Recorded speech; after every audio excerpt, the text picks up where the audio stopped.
We are used to treating AI as a smart advisor. We ask a prompt and it answers our questions, drafts itineraries, or gives recommendations.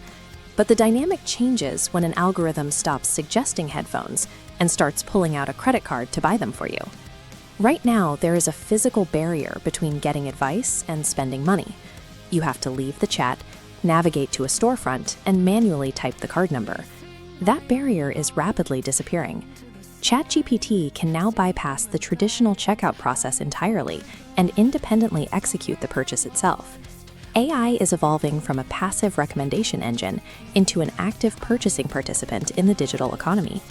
On June 10, 2026, Visa and OpenAI announced a major strategic partnership to embed Visa's payment network directly inside ChatGPT. This integration allows the AI to complete a purchase on your behalf at virtually any merchant that accepts Visa. Jack Forrestal, Visa's chief product officer, stated their focus is building the infrastructure to ensure these automated transactions are trusted and secure. Visa is not alone. MasterCard is simultaneously rolling out its own infrastructure, known as Agentic. The world's largest financial networks are actively integrating these protocols into their core systems to securely facilitate autonomous machine-to-merchant trade. Handing a chatbot control over your bank account creates an obvious security vulnerability. To solve that, the networks have to hide your actual information. OpenAI and the AI agents never hold your raw credit card data. Instead, the system relies on an agent token, a secure, encrypted digital placeholder for your actual card. The network issues this token in an inactive state. It only turns on when the system verifies the AI's product selection perfectly matches your exact instructions. Once verified, the transaction runs through the same real-time authorization and fraud monitoring protocols that protect your everyday card swipes. The system limits the AI to a restricted single-use allowance, ensuring your primary account remains isolated. You define the exact boundaries before it shops.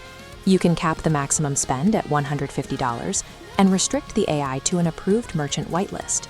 You tell ChatGPT what to buy, and the AI handles the complex parts, searching semantically across multiple stores, comparing all available options, and managing the shopping cart. But there is a mandatory failsafe. The purchase cannot finalize without your explicit approval, usually requiring a biometric tap or a passkey. You delegate the tedious mechanics of shopping to the software, but you retain final financial authority over the transaction. The industry calls this shift agentic commerce. However, it introduces an immediate point of friction. Large language models still hallucinate. An AI can misinterpret your prompt, select the wrong model year for a product, or fall for manipulative pricing layouts hidden in the code of a website. This framework outlines the specific governance metrics companies must now track, like pricing parity and data quality, to manage the liability of automated purchasing. The payment infrastructure is ready, but the legal and regulatory frameworks required to protect consumers are scrambling to catch up. This technology is still rolling out, which means you have time to prepare before it becomes a standard feature on your phone. When you do get access, establish tight spending limits immediately and make sure those human approval checkpoints remain active. Treating any automated financial system like a blank check is dangerous. We have to decide how much control we are willing to trade for the speed of automated commerce. Would you trust ChatGPT with your wallet?